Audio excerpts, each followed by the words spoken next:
दैनिक state समाचार देखने वाले दर्शकों को एक बार फिर से नमस्कार।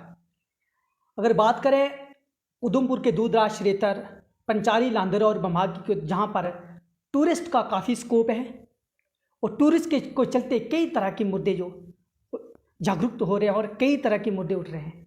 आज हमारे साथ बातचीत करने के लिए सीनियर लेक्चरर बलदेव सिंह, ये काफ़ी मुद्दों को लेकर बातचीत भी करते रहते हैं और अपनी 13 साल की ड्यूटी के दौरान भी ये जब भी फ्री समय मिलता है तो कहीं ना कहीं मुद्दे जागरूक करते रहते हैं, लोगों तक प्रयास करते रहते हैं। आज हम सीधा उन्हीं से टूरिज़्म के मुद्दे पर बात करेंगे कि आखिरकार कब पंचारी लांदर विभाग का टूरिज़्म को लेकर बढ़ावा मिलेगा और किस तरह से होना चाहिए, तमाम मुद्दों से लेकर हम इनसे बात करेंगे।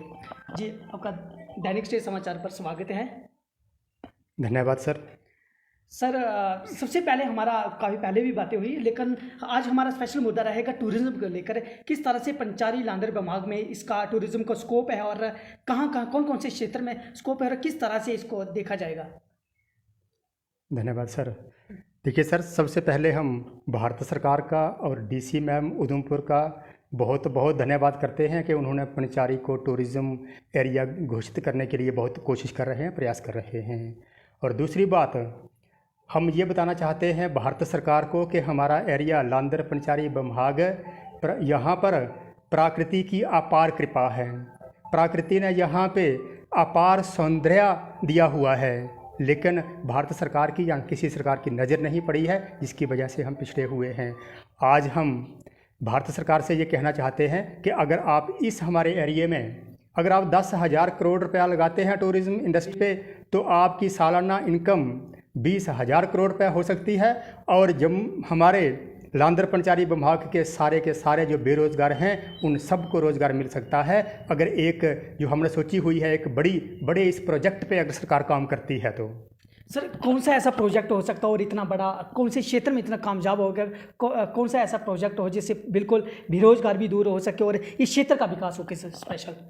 देखिए, बहुत बड़ी प्रोजेक्ट की हमारा विचार है और हम डिमांड भी लेके जाएंगे।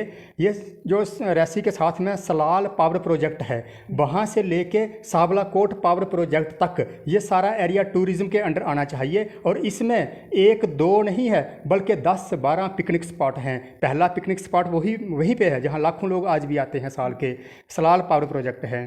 उसके बाद साथ में रेलवे, हाईएस्ट रेलवे ब्रिज है, पूरे विश्व का सबसे ऊंचा ब्रिज है, उसको देखने के लिए लोग आएंगे। उसके बाद जो एरिया पड़ता है ऊपर, सरारधार है, पांगण है, लाली है, टिब्बा है, ये एरिया भी काफ़ी खूबसूरत हैं। अगर यहाँ पर आप एक बार भी जाएंगे तो लगेगा कि काश हमारा घर यहीं पे होता।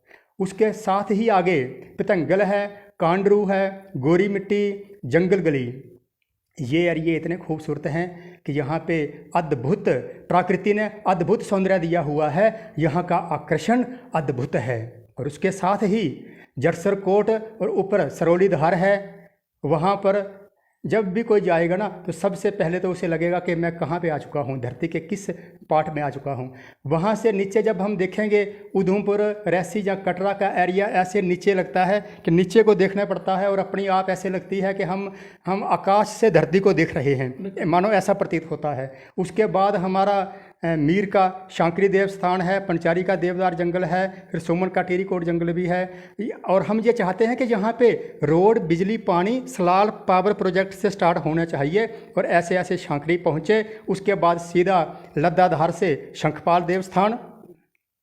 देव स्थान है और वो भी जगह काफ़ी टॉप है। वहाँ पे जंगल तो कम है लेकिन छोटी छोटी घास है और बड़े बड़े से वहाँ पे मैदान हैं। पीछे को देखेंगे आप तो पांगी पाडर तक दिखेगा, इधर देखेंगे तो रजौरी पुंछ है, उधर जम्मू तक है, काफ़ी टॉप है। और उसके साथ जो चई और लौद्रे का स्थान है, ये हम बताना चाहते हैं कि भारत में जो शिमला है टूरिस्ट स्पॉट, शिमला के बराबर की जगह अगर कोई धरती पे है तो वो चई और लौद्रा है। और साथ में भीमदेव स्थान है, समतल देव स्थान है।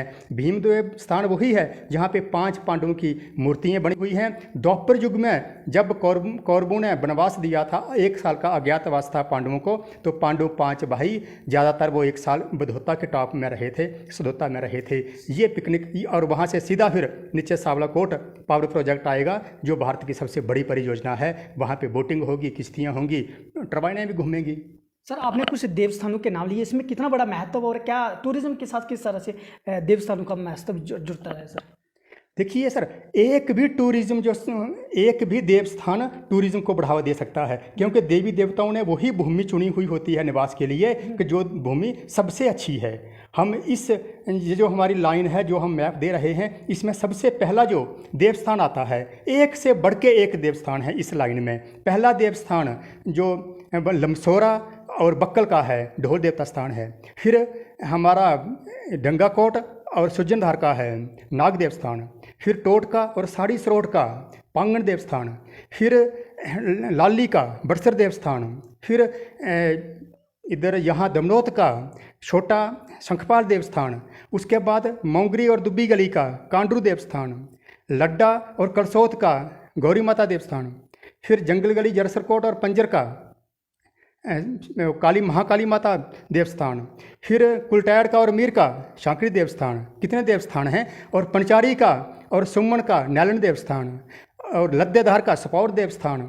फिर आगे चलिए आप, लद्दाधार में ही शंखपाल देवस्थान। फिर सधोता बधोता में भीम देवस्थान। गलियोत में समतल देवस्थान। देखिए कितने देवस्थान आ जाते हैं इस लाइन में। सर अगर अर्बन और रूरल की बात करें तो अर्बन एरिया में काफ़ी इंडस्ट्रीज होती हैं और कई तरह का योगदान मिल सकता है वहाँ पर अनएम्प्लॉयमेंट के। लेकिन रूरल की बात करें तो रूरल में मात्र एक दो ही या टूरिज्म का, अगर टूरिज्म का स्कोप हो तो काफ़ी वहाँ पर बन सकते। तो आपको क्या लगता है अगर हमारे क्षेत्र में कोई बड़ा प्रोजेक्ट बन जाए तो किस तरह से रोजगार को और ज़्यादा बढ़ावा मिलेगा?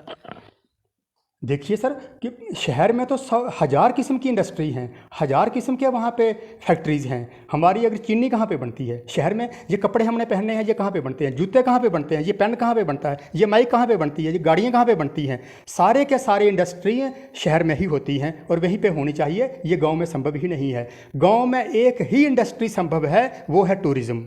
और इतना हमारा अच्छा एरिया है, प्रकृति ने यहाँ पे अलग से एक, यहाँ पे अपार संभावनाएं हैं। कोई भी हम सेंटर सरकार से कहना चाहते हैं कि आप एक वहाँ से टीम भेजो, इस एरिया को देखो, यहाँ की डॉक्यूमेंट्री बनाओ। यहाँ पे कुदरत ने अलग से ये धरती बनाई हुई है और सेंटर सरकार को, भारत सरकार को भी फ़ायदा हो जाएगा और हमारा हर घर उन्नत हो जाएगा, हर यहाँ के हर नौजवान को एम्प्लॉयमेंट मिल जाएगा। और अगर हम सब उन्नत होंगे तो भारत उन्नत हो जाएगा। सर मेरा अंतिम, अगर एकजुट होकर इस क्षेत्र को अच्छा बढ़ावा देंगे पर्यटन स्थल को लेकर के, क्या लगता है इतना बड़ा सपना पूरा हो जाएगा और ये प्रोजेक्ट इस क्षेत्र को सक्सेसफुल कर पाएगा? क्यों नहीं सपना पूरा होगा।